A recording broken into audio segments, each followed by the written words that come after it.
Shalom, selamat malam, salam berjumpa kembali di Berbagi Pandangan Channel, berbagi pandangan, berbagi inspirasi.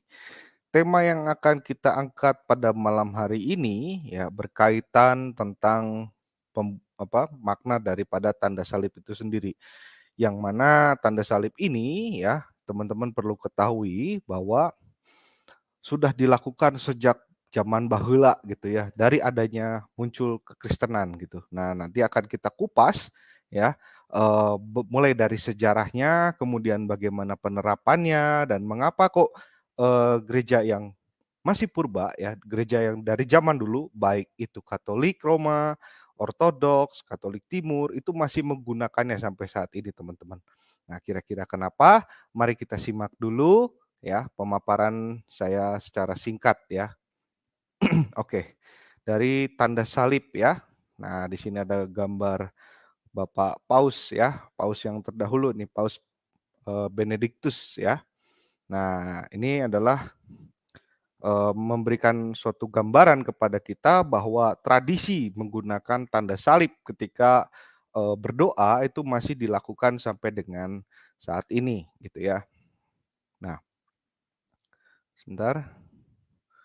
Oh, nah, tanda salib itu sendiri ya, kalau di dalam bahasa Latin khususnya ritus, Latin ya atau Katolik gitu ya, dinamakan dengan Signum Crucis ya, crucis. Nah, mohon maaf kalau misalkan logatnya belum terlalu mirip karena saya bukan Romo, karena hanya umat awam biasa.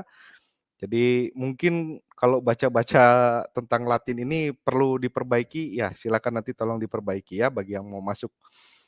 Ya, jadi disebutnya dalam bahasa Latin itu disebut dengan Signum Crucis ya. Nah, didefinisikan sebagaimana berikut ya. Adalah sebuah gerakan tangan ya secara ritual yang dilakukan oleh para anggota dari banyak cabang kekristenan gitu ya. Yaitu termasuknya adalah Katolik, baik ritus Latin atau Barat ya, dan juga Katolik ritus Timur dan juga dipelihara oleh gereja Ortodoks ya. Namun tidak semua cabang kekristenan, artinya di luar dari yang hierarki ini ya, yang masih menyebut dirinya adalah, Kristen gitu, menggunakan tanda salib. Jadi tidak semuanya ya, jadi hanya yang kalangan hierarki saja, yaitu ya Katolik ya, baik ritus Latin ataupun ritus Timur dan juga Ortodoks gitu. Nah, tanda salib sendiri, ada beberapa jenis ya teman-teman, ada yang disebut dengan tanda salib kecil, kemudian ada tanda salib 3 jari, ada tanda salib 5 jari gitu ya. Nah ini, apa namanya, ada perkembangannya, nanti akan kita ulas ya. Nah, tanda salib yang paling sering kita jumpai terutama di Indonesia ya, adalah yang seperti ini ya, menggunakan, 5 jari ya. 5 jari kemudian, dimulai dari kening ya, dengan mengucapkan di dalam nama Bapa, kemudian turun menuju, diafragma ya, itu di antara dada gitu ya. Kemudian bergerak ke arah kiri, kemudian ke kanan ya. Jadi dalam nama Bapa dan Putra ya, di bawah di perut lagi, di dada gitu ya. Kemudian bergerak ke arah kiri ya, bahu kiri ya, dengan menyebutkan kata Roh Kudus gitu. Nah, ini biasanya, ciri khas dari ritus Latin atau Katolik Roma yang saat ini, cukup besar ya jumlahnya di Indonesia ini gitu.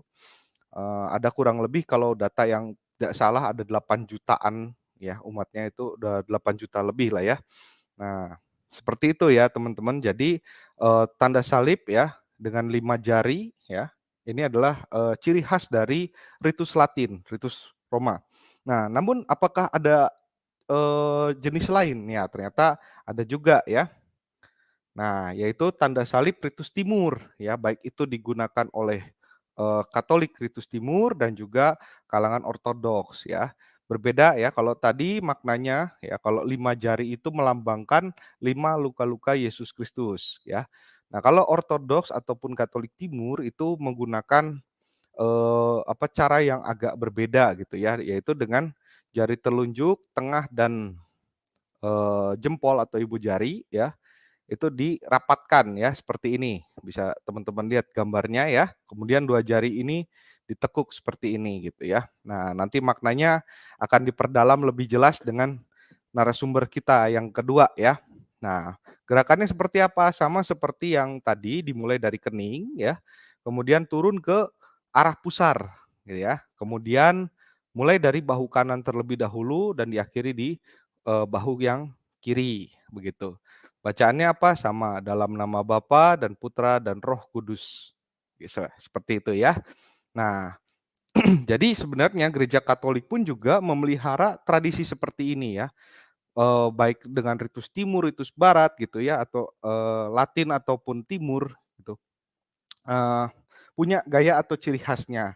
Nah, apakah, kita boleh menggunakan yang misalnya kita sebagai yang Latin ya, boleh nggak sih pakai yang, eee, ritus timur gitu ya, menggunakan tanda salibnya seperti itu? Ya boleh-boleh saja gitu.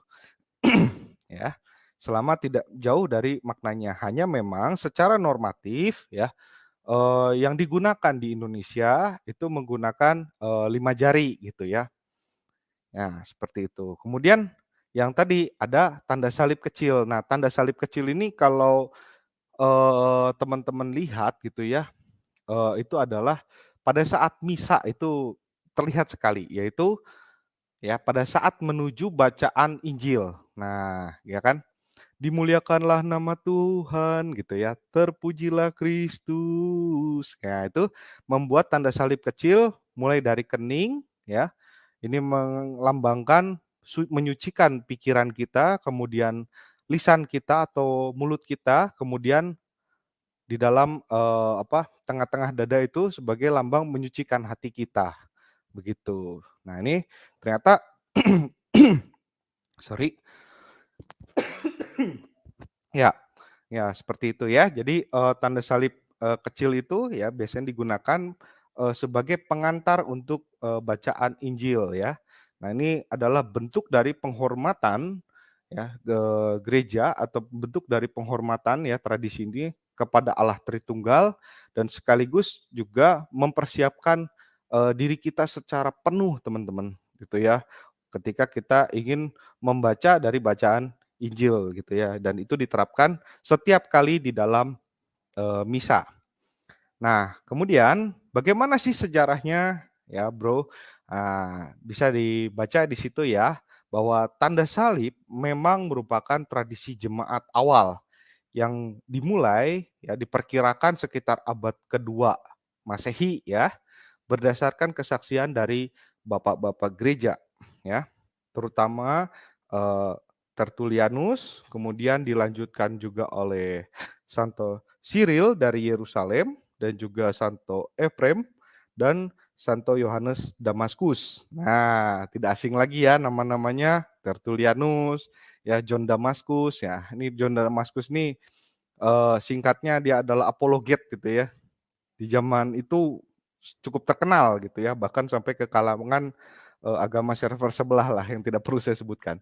Kemudian jadi walaupun kita tidak, membaca ajaran mengenai tanda salib ini, dilakukan oleh para rasul ya di dalam Alkitab, namun bukan berarti ya, ini perlu digarisbawahi ya, bukan berarti bahwa tanda salib ini tidak alkitabiah, nanti akan kita bedah gitu ya. Di mana sih ayat Alkitab yang mendukung adanya sebuah tanda ya seperti ini gitu. Jadi ini bukan tanda yang sembarangan teman-teman.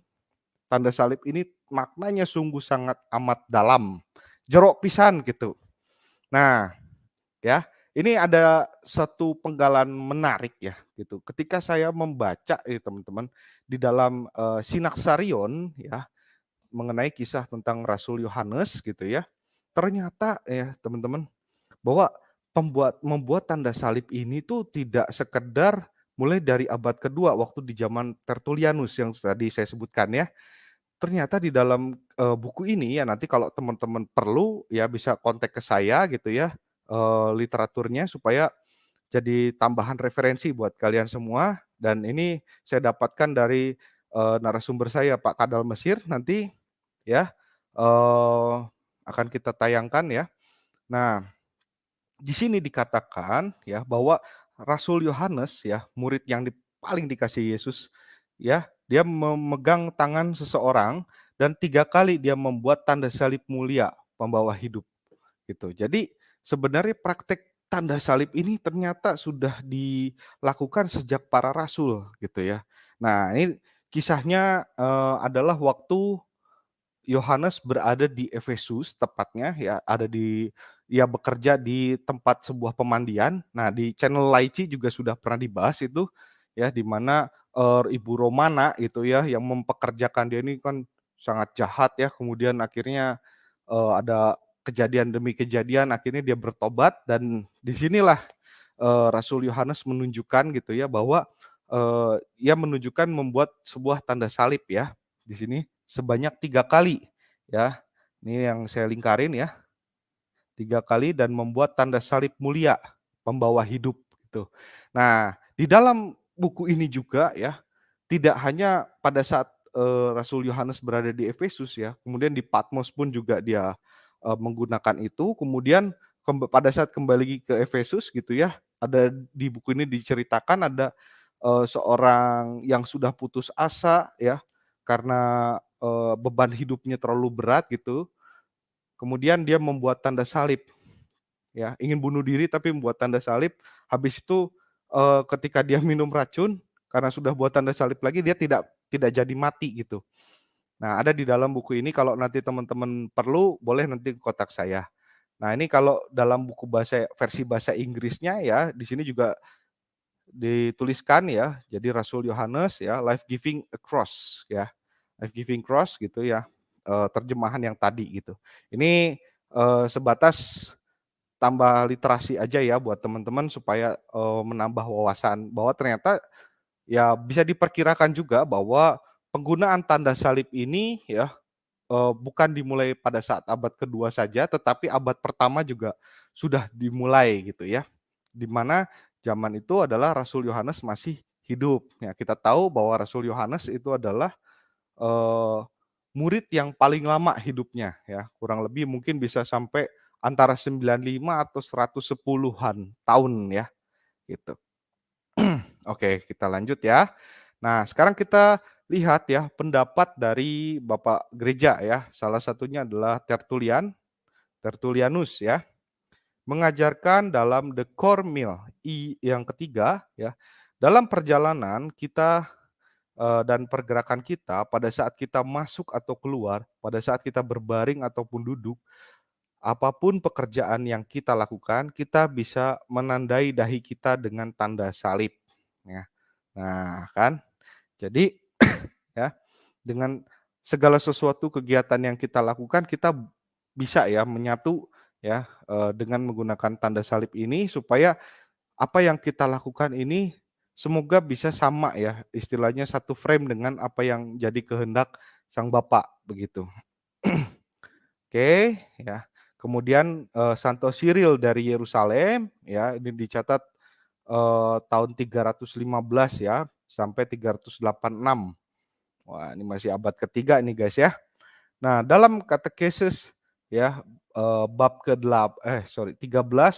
halaman 36 mengajarkan, "Maka mari kita tidak merasa malu untuk menyatakan Yesus yang tersalib, biarlah tanda salib menjadi materai kita yang dibuat dengan jari-jari kita di atas dahi, atas makanan dan minuman kita, pada saat kita masuk ataupun keluar sebelum tidur, ketika kita berbaring, dan ketika kita bangun tidur, ketika kita berpergian, ataupun ketika, eee, kita melakukan kegiatan apapun ya. Jadi, ini menurut, Santo Cyril dari Yerusalem. Jadi memang, tanda salib ini, nggak berat kan ya untuk melakukannya gitu. Jadi setiap kegiatan apapun yang kita lakukan, upayakan supaya mengingat kepada Sang Pencipta atau Allah Bapa ya, gitu.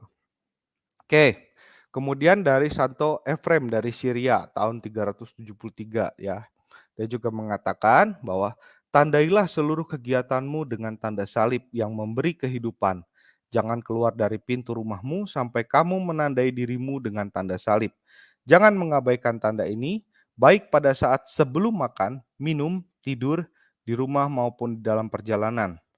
Tidak ada kebiasaan yang lebih baik daripada ini. Biarlah ini menjadi tembok yang melindungi segala perbuatanmu dan ajarkanlah ini kepada anak-anakmu sehingga mereka dapat belajar menerapkan kebiasaan ini ya. Jadi memang sudah dibiasakan ya dari zaman baheulana gitu ya, zaman kekristenan awal tuh muncul gitu.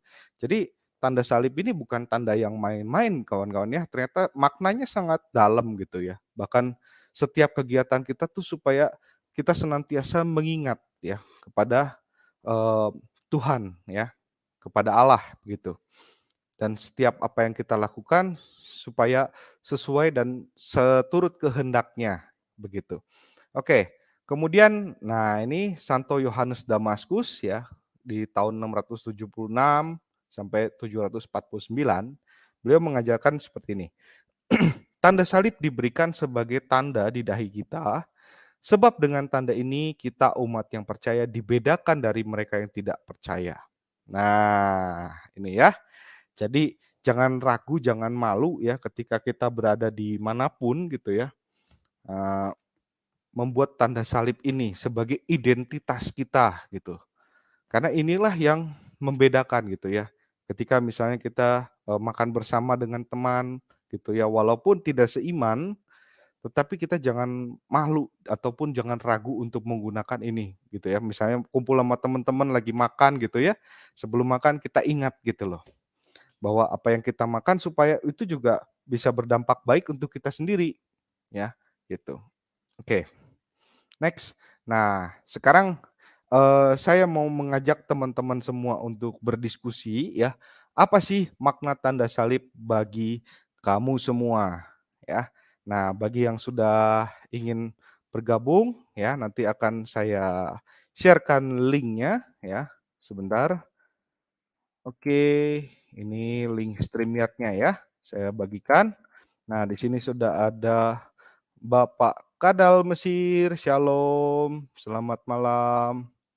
Dan Ibu Gerbang Kasih Channel, Teh Meta selamat malam, Shalom. Ya, itu teman-teman ya yang mau, berbagi ya pandangannya tentang apa sih makna dari tanda salib ini. Oke, mungkin kita bisa mulai dari Om Kadal Mesir. Shalom Om, silakan dibuka mic-nya. Iya, shalom Kang. Selamat malam, Iya, berkah dalam. berkah dalam. Iya, pemaparannya begitu menarik ya. Tapi sayangnya semua ini yang mengidentifikasi ya, yang sebagai Mhm, identitas iman Kristen dari perkembangan demi perkembangan banyak dilupakan. ya, Sebetulnya ini banyak menolong kita gitu. mhm, Dan ini pun sudah dilakukan pada apa ya? Zamannya para rasul juga sudah dilakukan. Dan ini adalah bukti iman kita kepada Sang Tritunggal, iman kita kepada Sang kasih karunia itu sendiri, Yesus Kristus gitu. Dan ini pun ajarannya beliau iya, gitu. Ajarannya seperti yang dapat dari Injil Yohanes ya, mhm, ceritanya dengan perempuan Samaria, mhm, kan beliau mengatakan gitu. Kamu tidak akan lagi beribadah di Yerusalem ataupun di Gunung Gerizim bener ini. sih, mhm, Ya, karena Bapa adalah roh, maka kamu akan menyembah roh, dan menyembah kebenaran, dalam roh dan kebenaran. ya, Nah, sedangkan fungsi tanda salib ini adalah doa yang dimaksud Yesus itu sendiri. Berdoa dalam roh dan kebenaran. Tanda mhm, salib ini menggambarkan begitu, iman kita kepada Sang Tritunggal. Bahkan dari catatan-catatan yang diberikan Akang ya, itu mhm, dalam buku kisah Sentipi dan Polisena yang ditulis pada tahun 270 ya, dalam kerah 14, di situ dituliskan ketika Rasul Paulus sembahyang ya, dia membuat tanda salib. ya, Kira-kira kita tahu nggak yang dimaksud dalam catatan buku Sentipi dan Polisena ini? yang pada tahun 270 ditulis. Kira-kira ayat ini terdapat di mana kok bisa muncul pengertian atau informasi yang bisa kita terima? Padahal dalam catatan Rasul Paulus nggak pernah ada dituliskan Rasul Paulus berdoa membuat tanda salib. Tapi yang dimaksud oleh Sentipi ini pada Roma 8 ayat 26 itu loh. Coba saya tampilkan dulu ya Om, Roma 8 ayat 26.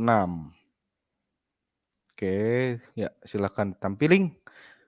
Saya bacakan ya. Demikian juga Roh membantu kita dalam kelemahan kita, sebab kita tidak tahu bagaimana sebenarnya harus berdoa, tetapi Roh sendiri berdoa untuk kita kepada Allah, dengan keluhan-keluhan yang tidak terucapkan. Itu ya Om ya. Ya. Ayat Lihat inilah ada. yang dimaksud dalam buku kisah Sentipi dan Polisena ya. Membuat tanda salib ini loh pentingnya. Berarti persekutuan kita secara rohani kepada Sang Tritunggal itu sendiri. Ini bukan karangan gereja Katolik. Ya. Maka saya akan berani berdebat dengan orang Katolik kalau ini dibilang, wah ini kan apa anunya orang Katolik. Weh, jangan dulu kamu ngaku-ngaku ini punyamu, ini juga punyaku semua begitu loh. Ini punya kita gereja awal. Ngapain kok kamu begitu beginian?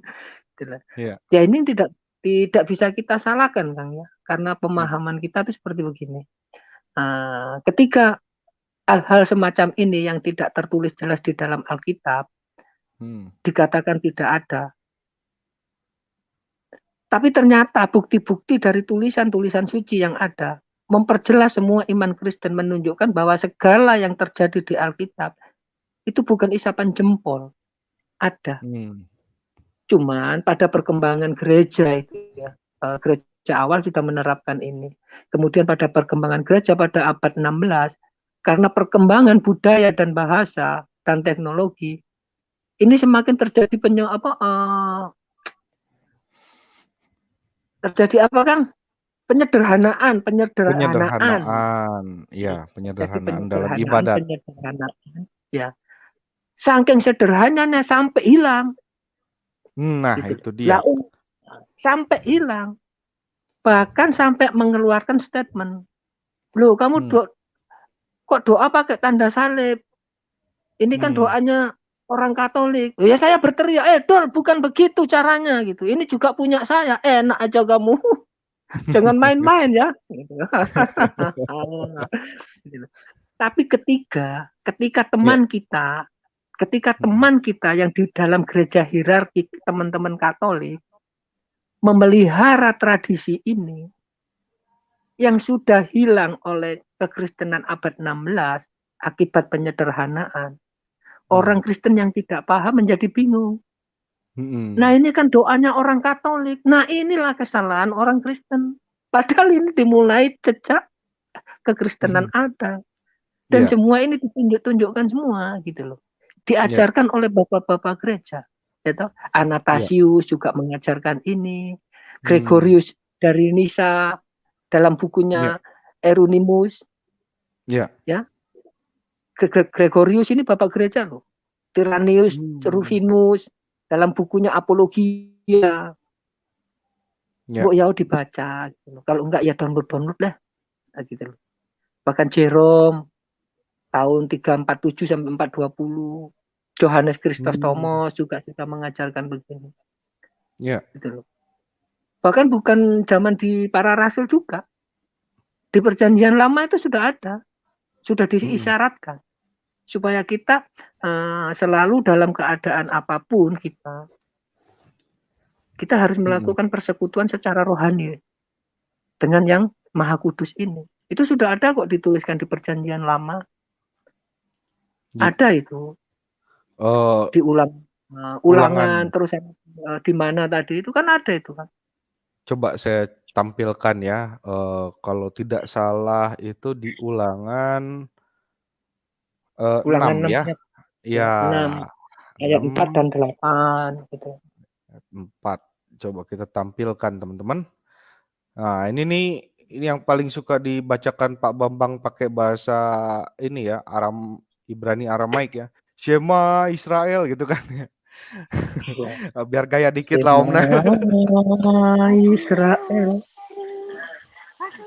Adonai Eloheinu, Adonai Ehad. Waduh, Sip. malah jadi imam masjid. Yang kayak gitu nggak ada di tempat situ Om. Oke, kita kembali. Ya, ini dengarlah hai orang Israel, Tuhan itu Allah kita, Tuhan itu Esa ya. Kemudian tadi sampai ayat 8 ya. Kasihilah Tuhan Allahmu dengan segenap hatimu dan dengan segenap jiwamu dan dengan segenap kekuatanmu. Kemudian di ayat yang ke-6, apa yang kuperintahkan kepadamu pada hari ini haruslah engkau perhatikan, ya. Haruslah engkau mengajarkannya berulang-ulang kepada anak-anakmu dan membicarakannya apabila engkau duduk di rumahmu, apabila engkau sedang dalam perjalanan, apabila engkau berbaring, dan apabila engkau bangun. Wah, ini kok kata-katanya mirip seperti Bapak gereja yang tadi ya. Dan yang kedelapan, haruslah juga engkau mengikatkannya sebagai tanda pada tanganmu dan haruslah itu menjadi lambang di dahimu. Ya, silakan. Kan jelas ayatnya. Begitu loh. Kenapa sih kita orang Kristen kok malu gitu loh? Enggak perlu malu. Ini semakin membuktikan kekuatan iman orang Kristen itu ada di sini. Dan ini secara Alkitab kisahnya Yesus dan perempuan Samaria kan sudah dibilang. Pada saatnya nanti kamu tidak menyembah Allah itu di gunung ini dan di Yerusalem. Karena roh itu adalah, karena Allah adalah roh, maka kamu akan menyembah dia dalam roh dan kebenaran. Ini loh maksudnya tanda salib ini loh. Persekutuan kita secara rohani terhadap Allah Bapa itu sendiri. Padahal kan kalau menurut urutan itu ya, jari telunjuk diacungkan ini apa? Artinya aku percaya kepada satu Allah.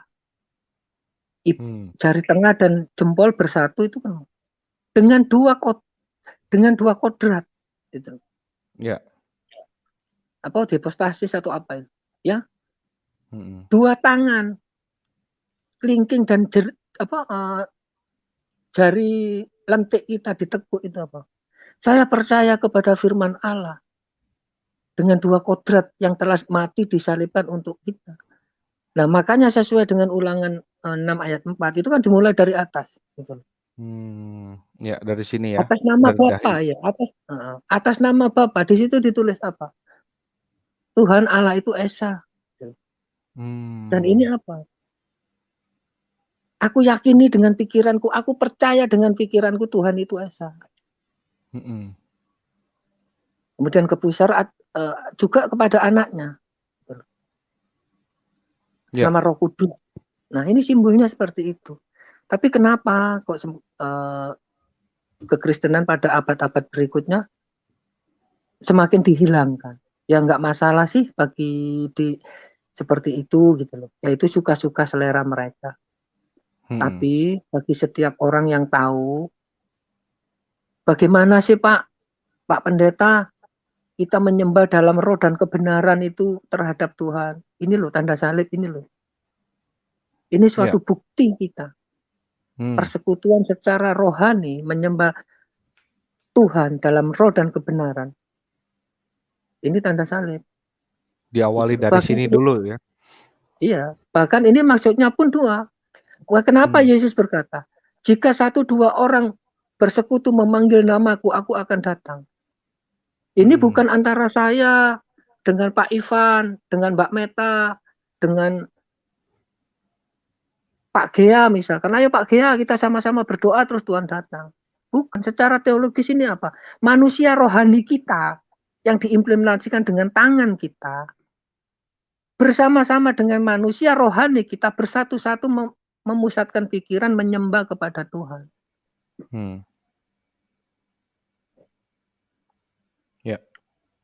Kan ini maksudnya. Nah, tapi banyak dilupakan. Bahkan ada satu orang teman kita, Mbak Meta, apa berdoa pakai tanda salib. Dia ditegur. Loh, Jangan, ini Mbak Meta. Jangan seperti begitu. Anak Tuhan tidak boleh begitu. Anda boleh berbeda, tapi ini adalah ajaran Alkitab. Ya, pertahankan dong. iya. Sekarang kalau Mungkin kamu ditanya, kalau gini loh, kalau Mbak Meta ditanya, loh, itu kan doanya orang Katolik, Met. Ya tanya aja. Kamu Tritunggal apa bukan? Kalau orang Tritunggal pasti pakai ini. Nah, ini harus kita tanyakan langsung ya kepada Mbak Meta ini ya. Boleh ya Om ya? Bentar. Oh Belum ya, tadi yang belum tadi satu ayat di perjanjian lama itu, yang mana itu, Yeskiel atau apa itu? oh ya, ya, sebentar. Yehezkiel kalau tidak salah tadi itu Yehezkiel 9 ayat 4 ya. Ya. Oke, sebentar tak tampilin gelaknya. Yehezkiel 9 ayat yang keempat. Ya, firman Tuhan kepadanya, berjalanlah dari tengah-tengah sebentar ya. Ini suara dari mana ini? Oh ya, Mbak Meta, sorry ya. Firman Tuhan kepadanya, berjalanlah di tengah-tengah kota, yaitu Yerusalem, dan tulislah huruf T pada dahi orang-orang yang berkeluh kesah, karena segala perbuatan-perbuatan keji yang dilakukan di sana. Ya. Nah, laki-laki kan dituliskan loh, tanda T.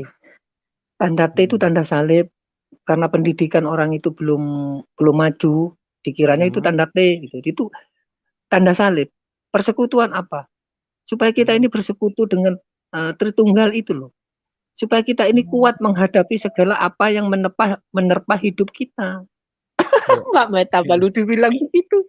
Loh, Met, itu kan doanya orang Katolik. Weh, bukan, itu bukan doanya orang Katolik. Enak aja kamu. Ini juga doaku, bukan doanya orang Katolik aja. Aku bisa royokan dengan teman-teman Katolik. Enak aja orang Katolik itu, Pak Kia itu enak-enakan aja ngaku-ngaku. Bukan, ini ajaran gereja mula-mula, Mbak. Ya, ini ada gini sih Om ya. Orang Coba. Kristen awal menafsir huruf T atau tau dalam alfabet Yunani sebagai lambang salib. Nah, iya benar. Iya, gitu. Sejak awal mereka percaya bahwa tanda salib memisahkan mereka dari kebanyakan dan menandai mereka sebagai orang pilihan Allah. Oke, kebetulan tadi Mbak Meta sempat disinggung ya, mungkin bolehkah kita bertanya ya ke Mbak Meta gitu, pengalamannya tentang menggunakan tanda salib ini. Tadi aku dengar dari Pak Kadal sampai ditegur, itu gimana? Coba mungkin bisa dijelaskan Mbak Meta. Silakan. Ya, terima kasih waktunya. Selamat malam waktu Indonesia. Shalom semuanya ya. Saya Shalom. shalom semuanya. Dan ada mesti semuanya deh. Ini kecil banget quote. Ya, pokoknya semuanya ya. Semua juga yang di live chat gitu. Shalom. Saya bukan pakarnya yang untuk ini pelajaran yang seperti ini, tapi saya akan sharing sedikit pengalaman hidup saya. Saya memang dari ajaran sebelah gitu waktu kecil dan menerima Tuhan Yesus. Saya juga sekolahnya di Katolik. Terus kemudian mau nggak mau saya juga ada diajarkan untuk berdoa seperti itu. Jadi ketika saya di luar situ, saya ya itu kan sudah kayak seperti nempel ya. Jadi saya kadang-kadang itu keluar sendiri gitu ya. Terus nama Bapa, Putra dan Roh Kudus. Saya sempat ditegur memang gitu loh. Kok kamu sembahyang begitu? Bukannya itu Katolik. Jadi saya memang bayi rohani, jujur. Saya belum tahu banyak, tapi makanya saya lagi nimba ilmu ke kanan, ke kiri, ke bawah, ke atas gitu ya. Saya lagi nimba ilmu gitu ya. Jadi yang sebenarnya itu kekristenan yang benar itu gimana sih gitu ya. Jadi saya sempat ditegur memang, dan teman-teman saya mengasih tahu saya itu bukan itu bukan untuk kita katanya gitu. Jadi saya di sini ingin sekali belajar yang terbaik. I want to know the real Christianity gitu loh. Gitu aja dari saya gitu ya. Thank you. Iya, Ya ini sama-sama. kan, Terima kasih, Kak Meta. Oke. itu tadi. Siapa yang ngomong ini punya Katolik? Aku siap berebut, Mbak, dengan orang teman-teman Katolik. Selendek-selendean pun aku siap gitu loh. Ini mulai dari awal. Ini Alkitabiah. Katanya Mbak mau Alkitabiah. Ini kan sudah saya buktikan bahwa ini Alkitabiah kan? Yes, thank you. Udah saya buktikan ini Alkitabiah. Gitu loh. Maka karena perkembangan abad 16 lah yang melakukan anuan ini, penyederhanaan, akhirnya lupa. Ya, begitu teman-teman kita di Katolik yang masih memelihara tradisi ini, mereka kaget gitu loh. Ya. Sebetulnya ini milik kita bersama-sama. Ini adalah doa penyatuan kita dengan Roh Kudus ya ini. Gitu loh. Lah setelah mendengar penjelasan ini, ya Mbak Meta tetap berpegang ini Alkitabiah. Nah, kalau ditanya itu kan doanya Katolik, siapa yang ngomong? Gitu loh. Ini doa kita. Itu kan tadi ayat-ayatnya kan udah dilihat. Ngapain bingung Mbak Meta, jangan gentar. Wah, Mbak Meta sudah bener kok. Sekarang kamu berdoa pakai tanda salib, ayo. Ya. Nah, ini unik Iya ya, kan? teman-teman. Jadi walaupun dari non-Katolik ya, tetapi ada keinginan untuk kembali ya dari tata caranya seperti menggunakan tanda salib. Ini menarik. Terima kasih Kak Meta, pengalamannya Yes. luar Iya. biasa gitu ya. Iya, Jadi thank bahan you banget. pembelajaran buat kita gitu ya. Ternyata ada juga loh kerinduannya ya di kalangan umat gitu, bahwa ingin menggunakan sebagaimana trahnya gitu ya. Tradisinya itu Iya. jangan dibuang gitu ya Kak Meta ya. Iya betul, kan juga ada di ayatnya juga kan, gitu yang tadi disebutkan Iya. ya, Yehezkiel Nggak apa-apa Mbak berapa Meta. gitu ya. Iya. Nggak apa-apa gitu loh. Walaupun Anda di abad 16, ini Alkitabiah, pakai gitu loh. Jangan malu. Katanya Anda orang Kristen. Ini kan dari Alkitab. Alkitab itu punya siapa? Punya orang Kristen kan. Pakai lah. Iya, betul. Sekarang goyang enggak? Udah tahu ayatnya. Ya, goyangnya kalau ada lagu aja. Oh, goyangnya kalau ada lagu aja. Lagu apa mana? Om Kadal sebentar, Kak Meta sebentar, saya mau sapa dulu teman saya tadi. Aduh, ada Pak Ivan keluar ya. Shalom, selamat malam Bang Gea dari Katolik menjawab, sorry. Halo, selamat malam. Malam, ya. Sebentar boleh saya coba ke Bang Gea dulu ya. Bagaimana Bang pendapat Bang Gea tentang makna dari tanda salib ini? Ya, nanti saya mungkin ini saya tidak mau melangkahi pembicara utama, tetapi saya coba menjabarkan apa yang saya pelajari. Mungkin karena saya belum menyiapkan PowerPoint-nya, nanti saya kalau ada ayat mohon ditampilkan saja ya. Oke, begitu siap. Ya kira-kira. Siap. Baik. Oke, tadi Pak Kadal Mesir sudah menunjukkan ya Yehezkiel 9 ayat 4. Itu adalah dasar dari praktek ritual doa Kristiani yang sangat tua, yaitu yang berasal dari Yehezkiel 9 ayat 4.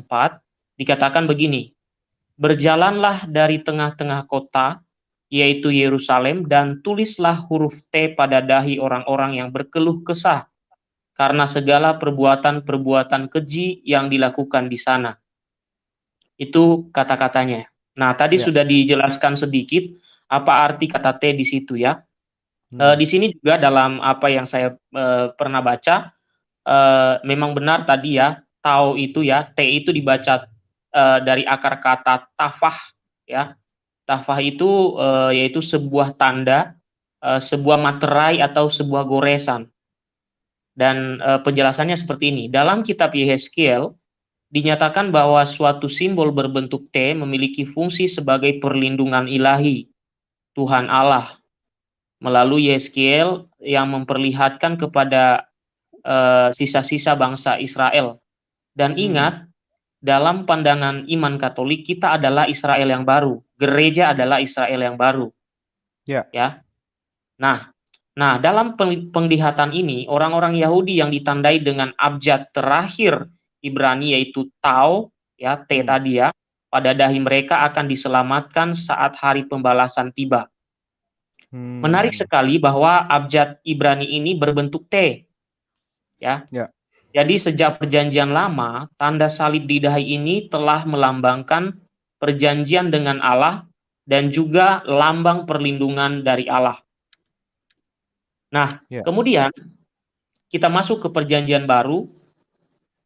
Nah, dalam perjanjian baru juga kita bisa lihat misalnya dalam kitab Wahyu 7 ayat 3. Wahyu Bisa 7 dibuka, ayat 3. Oke, ya, sebentar. Wahyu 7 ayat 3 ya. Ayat 3. Siap. Tampiling. Monggo. Kita Oke, bacakan. baik. Boleh, silakan. Oke. Katanya, janganlah merusakkan bumi atau laut atau pohon-pohon sebelum kami memateraikan hamba-hamba Allah kami pada dahi mereka. Ya, silakan. Baik. Oke. Ini kita bisa melihat rujukan dari perjanjian lama. Apa yang dimaterai pada dahi? Ya, pertanyaannya kan itu. Ya, ya, Pertanyaan ya. besar apa yang dimaterai pada dahi itu, yang dimaksud itu. Kan selama ini tidak ada penjelasan dari manapun tentang soal itu kan. Kita Ya, tidak betul. pernah mendengar dari kelompok yang muncul kemudian menjelaskan ini materai yang diberikan di dahi itu apa. Tapi di dalam kitab Yehezkiel kita bisa mengacu ke situ. Karena Yehezkiel adalah Ya. perjanjian lama adalah penggenapannya terpenuhi dalam perjanjian baru. Maka dalam Wahyu 7 ayat 3 ini adalah materai itu ya tanda salib itu yang diberikan pada dahi itu. Ya. Nah, di Wahyu 9 juga ada, Wahyu 9 ayat 4. Wahyu Coba 9 ayat ayat keempat. 4. Oke. Dan kepada Oke. mereka dipesankan supaya mereka jangan merusakkan rumput-rumput di bumi atau tumbuh-tumbuhan ataupun pohon-pohon, melainkan hanya manusia yang tidak memakai materai Allah di dahinya. Oke. Nah, sekarang ini keras loh, ya. Saya mau pertanyakan sebenarnya kalau ya saya ketemu misalnya tokoh agama di luar non Katolik ya, saya mau bertanya, ini apa sih materai di dahi itu apa sih? Coba maksudnya coba dijelaskan gitu. Runutnya seperti apa sih sebenarnya? Apa sih ini maksudnya?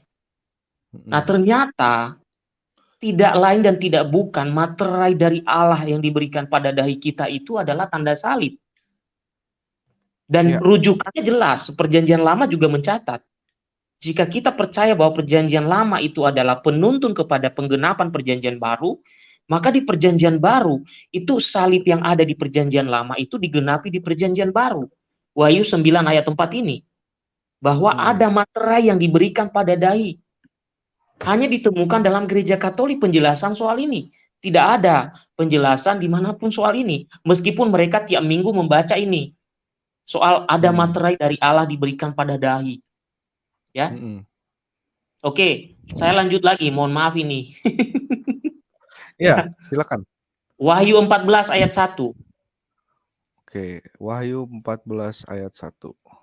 Silakan. Ya. Dan aku melihat sesungguhnya anak domba berdiri di bukit Sion dan bersama-sama dengan dia 144.000 orang. 144.000 orang, dan di dahinya, ini kok ada ini ya. Dan di dahinya dan di dahi mereka tertulis namanya dan nama bapaknya. Oke, sekarang kita mau cari tahu nih siapa yang sering memakai ini. Ya, di dahi kita ada nama bapak. Ya kan? Ya, betul. Ya, jelas ini. Ya kan, di dahi mereka ada namanya. Nama siapa itu? Nama Yesus, nama anak domba, nama Bapa. Coba, dalam gereja Katolik ketika pembacaan Injil, saudara berbagi pandangan, itu kita membuat tanda salib loh, mulai dari kepala ini. Ya, kita buat dari dahi, mulut, kemudian di dada. Salib kecil ya ini ya, yang saya bilang ini. Salib kecil. Kemudian kalau kita berdoa, kita buat tanda salib yang besar. Ya. Ini jelas. Lah, sekarang pertanyaannya, kalau kita tanya ini siapa yang memakai ini ya di dahi mereka selama ini? Siapa? Hanya Katolik.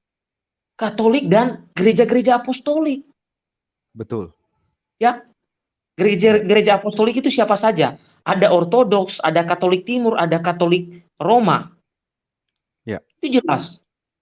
Bahkan di sini nanti diceritakan juga, saya ada data juga yang mengatakan ternyata di Lutheran juga ada loh sebagian yang memakai. Nanti saya ceritakan, tapi bagian Ya. kedua nanti, bagian kedua. Oh, Saya lanjutkan dulu. Oke. ya. Galatia 6 ayat 17 juga ada. Oh, mantap. Coba Ini Galatia dibongkar semua. 6 ayat 17. Sebentar. Oke, baik. Galatia 6 ayat 17. 17. Sip, tampilin.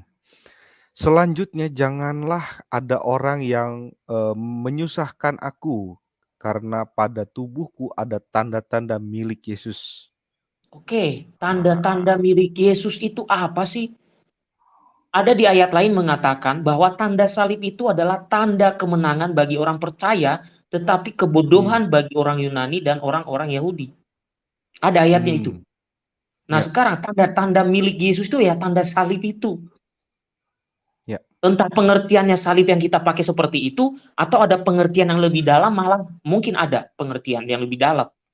Tapi ini menjadi suatu rujukan bagi kita bahwa pembuatan tanda salib itu sangat alkitabiah. Sangat alkitabiah. Nah, Ya. nah juga misalnya begini, tadi sudah disebutkan beberapa bapak gereja ya. Tadi Santo Tertullianus sudah disebutkan. Tadi Ciprianus sudah disebutkan belum? Tertullianus, kemudian Cyril dari Yerusalem, kemudian Efrem dan Yohanes Damaskus. Oke, saya tambahkan lagi bapak gerejanya ya. Ada Santo Ciprianus ya, Ciprianus pada abad ketiga. Ya, abad ketiga menulis demikian. Di dalam tanda salib terdapat seluruh kebajikan dan kuasa. Di dalam tanda salib ini ada keselamatan bagi semua orang yang menandainya pada dahi mereka. Itu kata Santo Ciprianus pada abad ketiga. Kalau kita bandingkan dengan apa yang muncul kemudian, saya lebih percaya, meskipun tidak ada tertulis di Alkitab sekalipun tadi ya, saya percaya yang menulis abad ketiga ini daripada yang muncul kemudian. Begitu pandangan channel, berbagi pandangan channel. Ya, kita anggaplah, abaikan tadi nggak ada, ya, nggak ada itu santo-santo dalam Alkitab tadi itu, abaikan. Tapi saya lebih percaya mereka ini. Santo Ciprianus yang ini ya, dari Kartage. Iya, betul. Santo Ciprianus dari Kartage. Oke. Tadi Cyril sudah, kemudian ada lagi satu lagi sebentar. Santo Athanasius sudah tadi ya, Athanasius belum. Oke. Santo Athanasius pada abad ketiga juga mengatakan hal yang sama. Oleh tanda salib semua ilmu sihir berhenti dan semua ilmu tenung tidak bekerja. Ya. Itu kata-kata dari Santo Athanasius. Berarti saat kita memakai tanda salib untuk melawan sihir, melawan tenung itu sudah kekuatan. Karena apa? Kalau kita mau jujur ya, berbagi pandangan channel, ya, syahadat yang panjang itu terangkum dalam tanda salib loh. Terangkum. Ya. Dalam nama Bapa, Putra dan Roh Kudus. Itu Tritunggal. Keyakinan dalam syahadat itu adalah Tritunggal. Selesai sebenarnya. Ya. Boleh dong pakai bahasa Latinnya, keluarin dong. Wah, janganlah terlalu pamer-pamer. Siap. Ya, boleh. Nah, maka di sini praktek memakai tanda salib kecil di dahi atau tanda salib besar itu mempunyai landasan dari kitab suci, mempunyai landasan dari bapak-bapak gereja, ya, mempunyai landasan dari kekristenan apostolik atau kekristenan yang paling awal, yaitu baik itu ortodoks maupun gereja Katolik. Sampai di situ dulu berbagi pandangan supaya ada modal kita selanjutnya. Oke, terima kasih. Ya. Oke, kita kembali ke gerbang kasih. Mungkin masih ada yang mau disampaikan. Tadi katanya ada perlu. Silakan. Mbak Meta. Oh, ya sudah. Ke Om Kadal dulu. Silakan Om. Mau apa yang perlu kita tambahkan mengenai makna dari tanda salib? Kadang-kadang gini ya Om. Aku melihat ya bahwa praktik tanda salib seringkali yang memang agak mengecewakan ya, terutama dari kalangan umat Katolik sendiri, seringkali hanya sekedar kayak formalitas gitu ya. Tek hanya satu jari lagi gitu, tidak ada maknanya sama sekali dan itu agak miris ya sebenarnya, gitu. Nah, mungkin, boleh menanggapi yang itu ataupun nanti ditanggapi sama Bang Gia juga boleh gitu ya. Nah, terkait dengan makna tanda salib ini, apa yang bisa kita gali lagi gitu, Om Kadal? Silahkan Om. Om Kadal? Halo? Mungkin ada gangguan kali atau oh Ya, ya, silahkan. ya nggak ada lagi. Semua itu sudah cukup luas, gitu loh. Ya. Kalau Data-data untuk apa yang mau dibutuhkan lagi? Data-data Iya, jadi sudah jelas semua sih ya, ini udah digamblangkan ya, bahwa memang, ya, eee, tanda salib ini tuh bukan hal yang main-main gitu, maknanya sungguh sangat luas dan dalam begitu ya. Seringkali apalagi yang sangat sedih gitu ya, di abad ke-16 dan seterusnya ini kenapa kok tidak, menjadikan ini sebuah hal yang baik. Nah, saya mau tanya nih Om Kadal, tadi kan Om Kadal juga sedikit menyinggung ya bahwa, soal tanda salib ini sebenarnya boleh nggak sih gitu loh, untuk kalangan yang non apostolik lah ya gitu, untuk mereka gunakan? ya kalau menurut saya itu sih boleh. Gitu. Ini kan warisan dari kekristenan, Mhm, gitu loh. Kita boleh, kita injili, kita anabaptis, kita apa. Kalau merasa dirinya alkitabiah dan tahu tentang hal-hal ini dan mendapatkan ayat-ayat ini dan mereka mengetahui maknanya, mereka boleh pakai kok. hmm, Katanya alkitabiah, semua ini kan dari alkitabiah.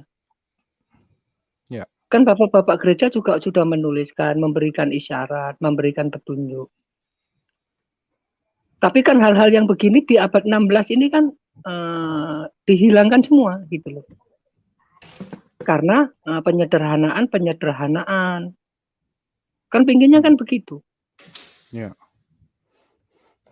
Tapi lupa bahwa ini adalah alkitabiah. Katanya alkitabiah, alkitabiah, alkitabiah.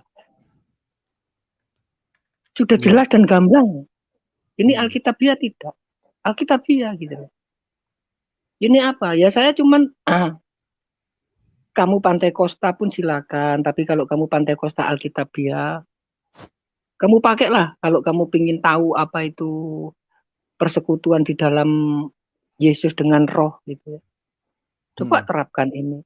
Nggak salah kok gitu loh. Bahkan ini pada saat-saat penjajahan di zaman Romawi, selain tanda ikan, untuk mengetahui itu golongan kita atau bukan, selain tanda ikan loh ya, orang mhm, per orang itu membuat garis vertikal, terus nanti dijawab dengan garis horizontal. Oh, berarti kamu satu aliran dengan saya. Ini sebagai penyambung komunikasi untuk memahami satu sama lain. Ini ya. dipakai loh dalam penjajahan di Romawi, dipergunakan. Kan Tanda kita ikan nggak tuh tahu yang kan? dimaksud tanda ikan yang dimaksud tuh ini ya, Om, ya? Iya, Hmm, tanda ikan itu. Gitu loh. Kalau mereka sedang dalam pengejaran, hidup di pasar atau di kalayak di rame gitu ya, untuk berbicara satu sama lain, mereka harus tahu dulu. Jangan-jangan nanti ini yang aku ajak orang Romawi, ditangkap lagi ya. hmm, Nah, mereka membuat tanda. Nah, kita membuat hmm, tanda. Misalkan saya berbicara dengan Bang Gea gitu ya. Saya nggak tahu, mhm, wah jangan-jangan Bang Gea ini pengikut Romawi nih. mhm, Nanti saya salah ngomong ditangkap lagi. Nah, caranya ya. gimana? Saya membuat garis, tanda garis vertikal. Ini. Nah, Bang Gea tahu, terus dia menjawab horizontal. Berarti kita satu Oh, aliran. Kita iya bisa iya, berbicara tentang begini begitu. sampai dijadikan bahasa kode ya kira-kira begitu ya?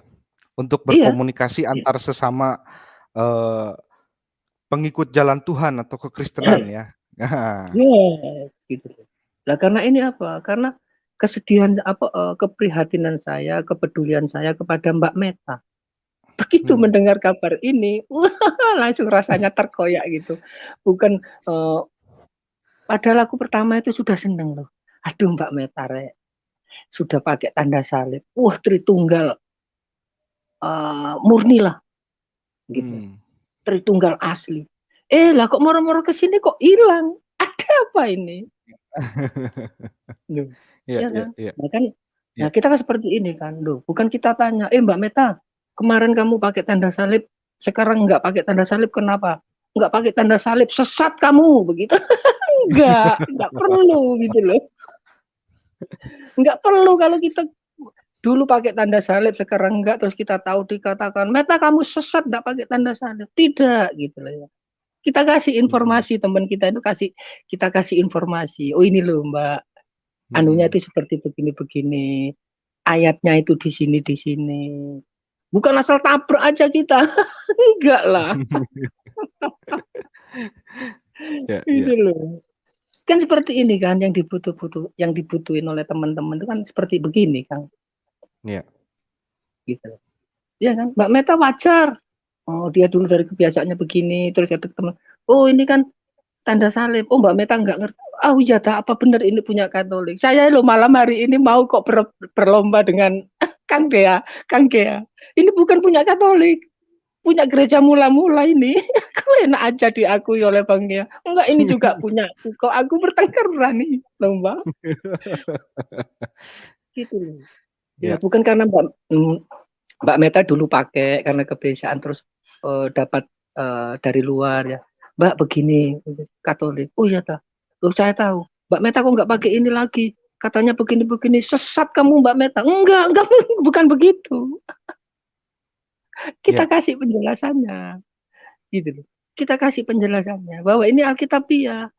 Gitu loh. Kamu jangan memandang kamu dari abad 16. Enggak apa-apa. Abad 16 pun enggak apa-apa kalau kamu pada track pemikiran teologismu adalah Alkitabiah. Ini loh ayatnya. Gitu. Yang dimaksud dalam kitab Wahyu mereka nggak ngerti. Oh saya nggak bisa menjelaskan itu. Itu adalah kitab Apokalip.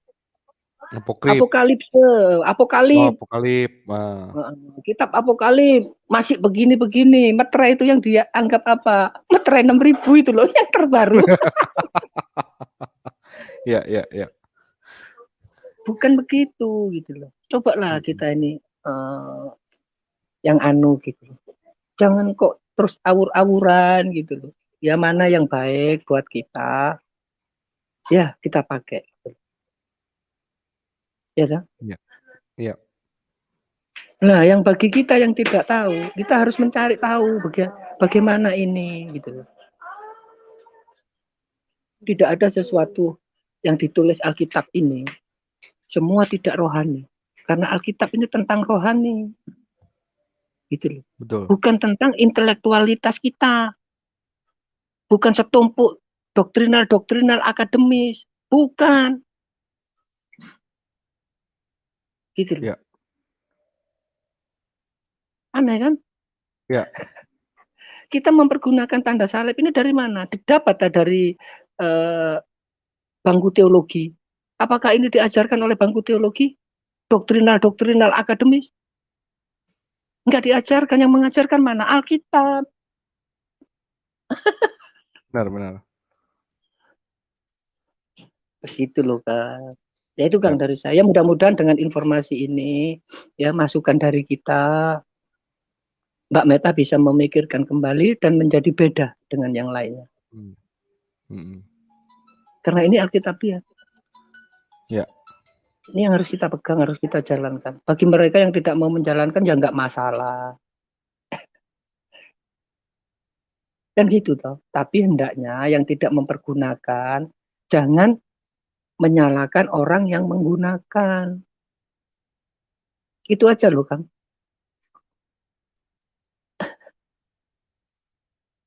Tujuannya kan ke sana aja. Ya toh? Ya. Ya Kang, itu dari saya, pendapat saya itu cukup seperti itu. Siap. Terima kasih Om Kadal pandangannya. Ya, jadi Mbak Meta nggak perlu ragu lagi ya kalau begitu. Mungkin dari Pak Katolik menjawab mau menambahkan lagi? Baik. Monggo. Ya, jadi kalau kita melihat kekristenan yang berkembang, termasuk di Indonesia atau sebagian di daerah barat sana, itu memang mereka ini sudah tidak sesuai dengan bahkan kekristenan Protestan pada abad ke-16. Mengapa seperti itu? Tanda salib itu ternyata ya dipakai oleh gereja Anglikan, Lutheran, Episkopal, Presbyterian, dan Metodis. Tapi jangan bayangkan Metodis Indonesia dan sebagian di barat itu ya. Tapi coba melihat contohnya, saya kasih contoh Lutheran di daerah Jerman. Bahkan bukan hanya mereka memakai tanda salib Lutheran di Jerman itu, tapi mereka juga ada biara. Ya. Mereka juga ada biara, mereka memakai salib yang ada korpusnya atau patungnya. Bahkan di dalam gereja mereka ada patungnya. Nah, dan tanda salib tadi mereka pakai Anglikan, Lutheran, Episkopal, Presbyterian, dan Metodis. Tapi bukan Metodis yang kita ketahui sekarang ini terutama di Indonesia atau di sebagian daerah barat. Ada yang sungguh-sungguh Metodis, ada yang sungguh-sungguh Lutheran. Kan ada juga yang setengah-setengah. Ya. Nah, jadi ternyata dikatakan di sini ya dalam literasi yang saya punya, gereja evangelis dan Protestan modern itu sangat jarang memakai atau menggunakan tanda ini. Meskipun ya dikatakan di sini loh, dalam katekismus kecilnya Martin Luther ada tulisan untuk merekomendasikan pengikutnya untuk membuat tanda salib sebelum tidur dan saat bangun tidur. Nah, ini tugas nanti untuk tadi siapa? Kak Meta. Tolong kalau ada teman Lutheran, mungkin tanyakan ya, apakah benar di katekismus kecil Martin Luther ya, karena beliau ini yang dikenal sebagai bapak reformasinya Protestan, apakah benar di katekismus kecilnya Martin Luther itu ada tulisan merekomendasikan pengikutnya ya untuk membuat tanda salib saat mereka tidur dan saat mereka bangun tidur. Ya. Karena yang menolak tentang tanda salib ini bahkan di awal kemunculan Protestan itu tidak ada penolakan. Pendiri Protestan sendiri memakai itu, menganjurkan bahkan meskipun saat itu dia sudah keluar dari persekutuan dengan Katolik.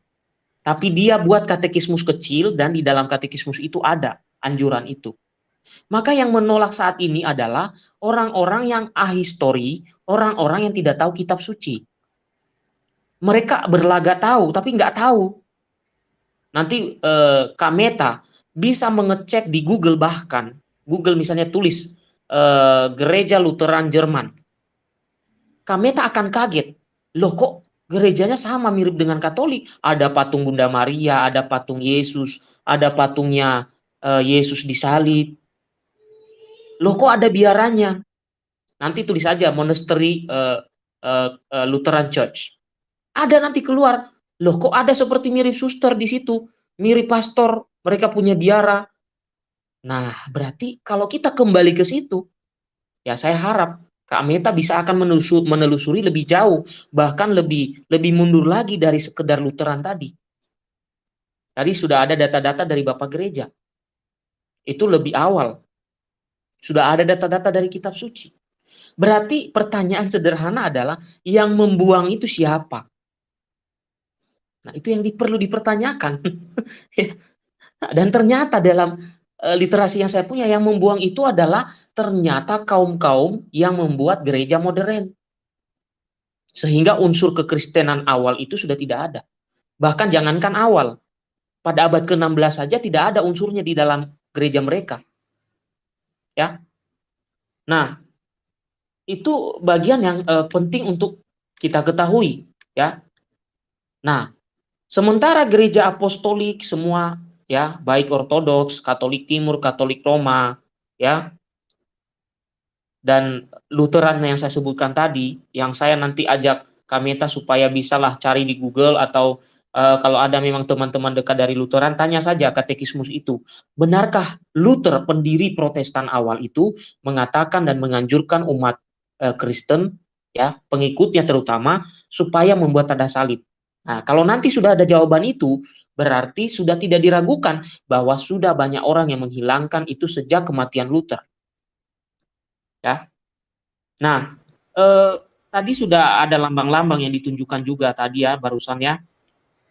Nah, saya tambahkan lagi ya. Saya tambahkan lagi Mau share screen kali Bang ya? Kalau mau share screen tinggal kasih saja. iya, kebetulan tidak ada share screen, Oh tapi ya, saya oke. tambahkan lagi Bapak Gereja ya. Karena di data saya ada Bapak Gereja ini, terutama sebentar. Ya, Theodorus ya. Oke. Theodorus pada abad 300 pada abad ketiga ya, menuju abad keempat, beliau meninggal tahun 457. Dia katakan begini, tentang menggunakan tanda salib ini sudah digunakan untuk memberkati orang. Jadi memberkati orang itu pakai tangan yang sering Paus gunakan itu juga, kalau ketemu orang begini-gini tangannya itu kebiasaan itu bukan buat oleh gereja. Itu dari abad ya ini ya Theodorus ya. Dikatakan begini, berikut cara memberkati seseorang dengan menggunakan tangan membuat tanda salib di atasnya. Satukan 3 jari secara bersama. Ini melambangkan Trinitas, Allah Bapa, Allah Putra, dan Allah Roh Kudus. Mereka bukan 3 Allah, melainkan satu Allah dalam Tritunggal Maha Kudus. Nama mereka berbeda, namun dalam satu kealahan. Allah Bapa tidak pernah berinkarnasi, Allah Putra berinkarnasi, namun bukan diciptakan. Allah Roh Kudus tidak dilahirkan maupun dijadikan, namun keluar dari Allah Bapa. 3 dalam satu kesatuan ilahi. Keilahian adalah satu dan satu martabat. Mereka mendapat atau menerima sujud sembah dari seluruh ciptaan, baik malaikat maupun manusia. Inilah yang ditunjukkan oleh ketiga jari tersebut. Kalian harus menggenggam kedua jari lainnya, namun tidak terlalu ketat. Keduanya mempresentasikan dua kodrat Yesus, ilahi dan manusia. Allah dalam keilahiannya dan manusia dalam kemanusiaannya. Keduanya menyatu secara sempurna. Jari-jari di atas melambangkan keilahian dan yang bawah melambangkan kemanusiaan. Jalan keselamatan berlangsung dari jemari atas menuju ke jemari bawah. Demikian jari jemari ini diartikan, karena demi kemuliaan surga dia turun demi keselamatan kita, dan demikianlah kalian harus menandai dirimu sendiri dengan salib dan memberi berkat tanda salib sebagaimana diperintahkan oleh Allah Bapa. Kemudian Paus Innocentius kedua. Paus Innocentius kedua ini menulis juga ya tentang pemakaian tanda salib. Dikatakan seperti ini. Sebentar ya. Oke, dikatakan Paus Innocentius ketiga itu tahun 1198. Innocentius ketiga. Oke. Ya, dikatakan begini. Tanda salib dibuat dengan 3 jari karena tanda itu menandakan perlindungan Trinitas. Beginilah tanda salib itu mesti dilakukan, dari atas ke bawah dan dari kiri ke kanan, ya. Karena Kristus telah turun dari surga ke bumi, dari kaum Yahudi kiri, ya, dikasih keterangan di sini ya, dari kaum Yahudi dikatakan itu melambangkan kiri, kepada seluruh bangsa di dunia kanan, ya. Selain itu tanda salib dibuat dari kiri ke kanan karena dari penderitaan kita mesti menyeberang menuju kemuliaan kanan. Sama seperti Kristus yang harus melintasi kematian menuju kehidupan dan dari dunia orang mati atau Hades menuju surga atau paradise ya. Nah, ini adalah catatan-catatan yang sangat-sangat perlu kita pelajari lebih jauh. Nah, ini belum masuk kepada pemahaman teologis tentang tanda salib ini. Dan ini terlalu berat kalau kita untuk memakai ini untuk membahas teologis tentang pemakaian tanda salib. Nah, sampai di situ kita bisa melihat bahwa justru yang mengurangi itu ya muncul belakangan ini yang mengurangi itu. Dan yang dengan pongahnya ya, mohon maaf ini kata-kata saya agak sedikit kasar, dengan pongahnya ya, dengan sombongnya gitu maksudnya, mereka mengatakan Katolik itu sesat, atau bahkan gereja ortodoks, gereja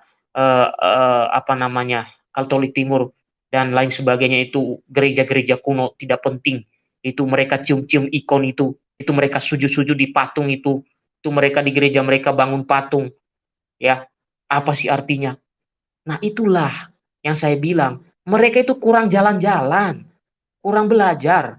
Ya, meskipun mereka doktor di tempat kuliah mereka, tapi mereka itu hanya mempelajari dari abad ke-16 bahkan bukan mempelajari di abad ke-16-nya, itu malah dibuang loh. Tadi saya sudah beritahu, katekismus kecil Martin Luther mencatat pemakaian tanda salib itu. Tapi setelah kematian Luther sekitar tahun 1540-an, itu dibuang semua. Dibuang semua.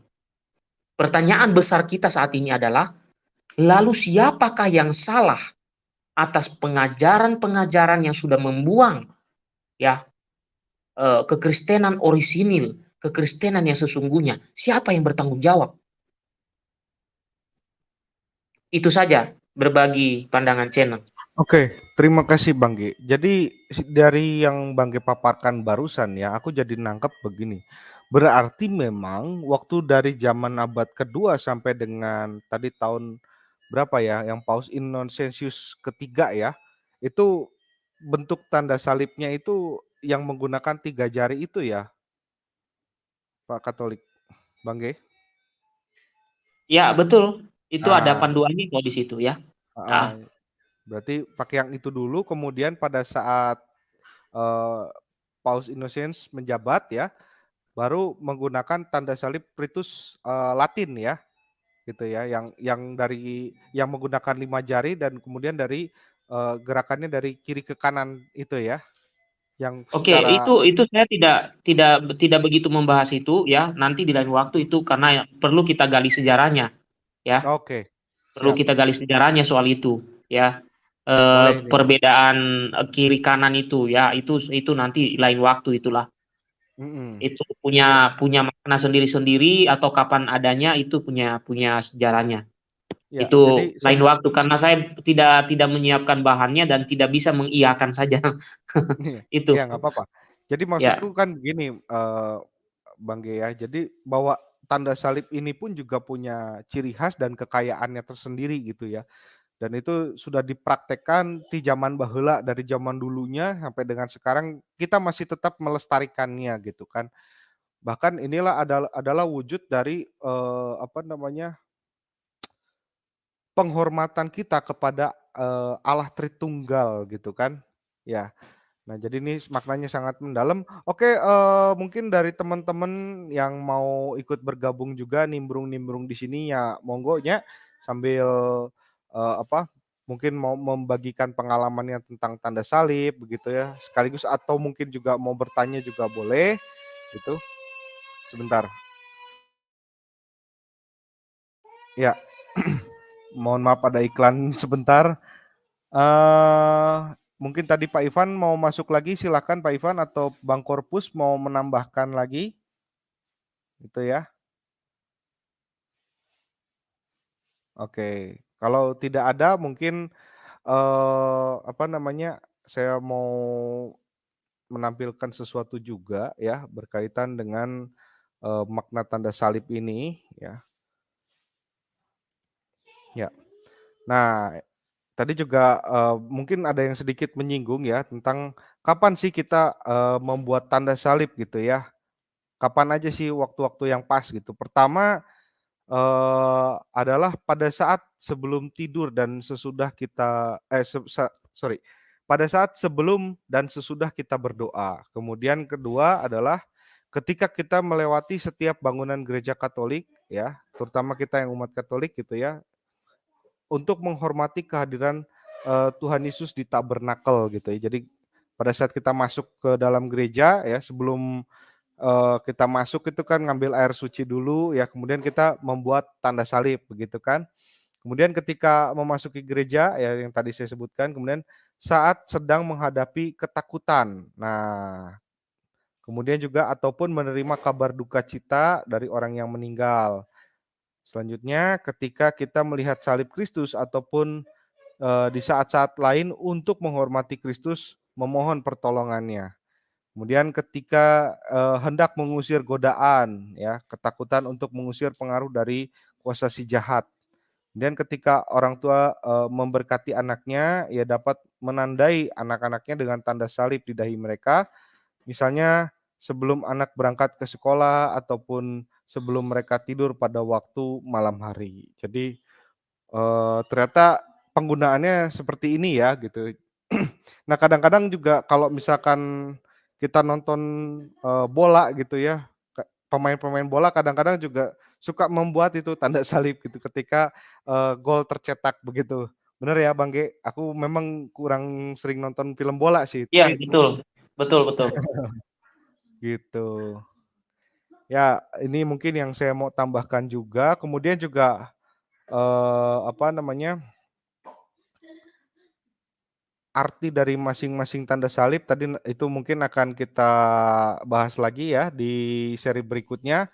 Mungkin di channel The Gias Official mungkin bisa lebih diperdalam lagi kali Bang, disiapkan aja data-datanya nanti kita mampir nih saya coba membuka aja dulu ya, supaya orang-orang, pada ngerti gitu ya karena kebanyakan apa, tanda salib ini tuh kurang dimaknai secara mendalam akhirnya lama-lama jadi lupa ya, gitu. Bahkan ketika makan pun lupa membuat tanda salib ataupun berdoa dulu gitu ya, itu yang perlu kita perhatikan lagi. Jadi saya juga ingin menghimbau kepada teman-teman semua para penonton gitu ya yang menyaksikan video ini ya, awalilah setiap, doa kita dengan tanda salib. Mungkin sampai di sini dulu, video kita ya, mengenai tentang makna tanda salib ini, ya kurang lebihnya, mohon dimaafkan kalau misalkan ada salah-salah kata ataupun ada hal yang kurang berkenan.